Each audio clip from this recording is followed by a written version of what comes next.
வணக்கம் தலைவா, அனைவருக்கும் இனிய வணக்கம். இன்னைக்கு நம்ம இந்த ஒரு வீடியோவில் இதை பற்றி பார்க்க போறோம் அப்படின்னு பார்த்தீங்கன்னா, டிஆர்பி மற்றும் பள்ளி கல்வித்துறையில வந்திருக்க மிக மிக முக்கியமான தகவல்களை பற்றி இந்த ஒரு வீடியோல நம்ம பார்க்கலாம்.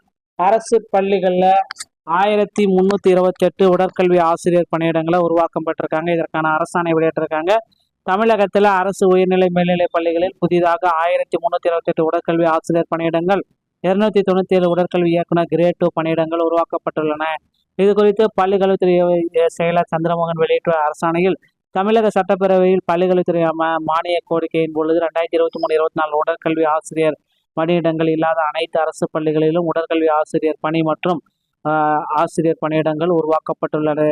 ஸோ விளையாட்டுடன் விளையாட்டு, உளவியல் சார்ந்த செயல்பாடுகள், கலைத்திட்டம் மற்றும் பாடத்திட்டம் உருவாக்கப்படும் என அறிவிப்பு வெளியிடப்பட்டது. இந்த அறிவிப்பு செயல்படுத்தும் வகையில் பள்ளிக்கல்வி இயக்குநரின் தொகுப்பில் இருந்து 275 பட்டதாரி ஆசிரியர்கள், 34 இடைநிலை ஆசிரியர்கள் பணியிடங்கள், 555 பட்டதாரி ஆசிரியர், 800 தூய்மை பணியாளர் பணியிடங்களை அரசு சரண் செய்து கொள்ள வேண்டும். அந்த பணியிடங்களுக்கு ஈடாக அரசு மற்றும் நகராட்சி உயர்நிலை மேல்நிலை பள்ளிகளில் 297 உடற்கல்வி இயக்குனர் நபர் கிரேட் 2 பணியிடங்களுக்கு 1328 உடற்கல்வி இயக்குனர் பணியிடங்களும் தோற்றுவிக்க முடிவு செய்யப்பட்டுள்ளது.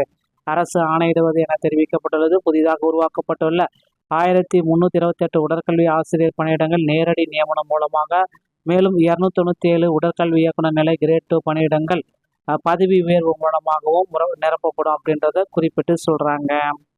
ஸோ இது தொடர்பாக ஆசிரியர் தேர்வு வாரியம் விரைவில் நடவடிக்கை எடுக்கப்படும் அப்படின்ட்டு எதிர்பார்க்கப்படுகிறது. உடற்கல்வி ஆசிரியர்களுக்கு பதவி உயர்வுல 2 ஆண்டு காலம், ஓகேங்களா, சான்றிதழ் படிப்பு சிபி டெட் அல்லது டிப்ளமோ டெட் அல்லது ஹையர் கிரேட் பெற்றிருக்க வேண்டும். முன்பு நடைமுறையில் இருந்து வந்ததை போல பிஎட் மற்றும் பிபிஎஸ் பட்டப்படிப்பு படித்தவர்கள் உடற்கல்வி ஆசிரியர்களுக்கு இனி விண்ணப்பிக்க இயலாது. எனவே உடற்கல்வி இயக்குனர் கிரேட் 2 பணியிடங்களை 100% பதவி உயர்வு மூலமாக நிரப்புவதன் மூலமாக 50% இடங்களை மட்டுமே உயர்வு வாயிலாகவும், மீதி எஞ்சி 50% இடங்கள் பிபிஎட் பிபிஎஸ் பட்டதாரிகளை கொண்டு நேரடி நியமன முறையில் நிரப்பப்பட வேண்டும் என்று வேண்டுகோள் விடுத்திருக்காங்க. அரசு பள்ளி உடற்கல்வி இயக்குனர் கிரேடு 1 படிப்புக்கு எம்பிஎட் பட்டப்படிப்பு என்பது குறிப்பிடத்தக்க ஒரு விஷயங்க. ஸோ தமிழக அரசு டிஆர்பியில் இந்த தகவல்கள் அனைத்துமே ரொம்ப ரொம்ப முக்கியமான தகவல்களாக உங்களுக்கு வந்திருக்கும் அப்படின்னு நினைக்கிறேன். ஸோ கண்டிப்பாக பார்த்தீங்கன்னா ஆசிரியர் டெட்டு பேப்பர் 2 உடைய எக்ஸாம்ஸ் பார்த்தீங்கன்னா மாறுமான்றது நமக்கு கேள்வியாக இருக்குது. அதே மாதிரி பேப்பர் 1 எக்ஸாம்ஸ் ப்ரிப்ரேஷன்ஸ், அதாவது தேதிகள் மாறுமா அப்படின்றது கேள்விகளாக இருக்குங்க.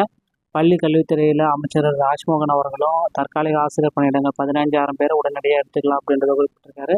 அது மட்டுமே கிடையாது, பள்ளி கல்வித்துறையை பொறுத்த வரைக்கும் சில முக்கியமான அப்டேட்டுகளையும் இன்னும் ஒரு சில வாரங்களில் வெளியிட்டுவாங்க அப்படின்னு பார்க்கலாம். டிஆர்பி மற்றும் பள்ளி கல்வித்துறை சொந்தமான செய்திகள் அனைத்தையும் உடனுக்குடன் பெற நீங்கள் நம்முடைய சேனலோட இணையங்கள் மீட்டு ஒரு நல்ல தகவலுடன் நான் உங்களை சந்திக்கிறேன். நன்றி, வணக்கம்.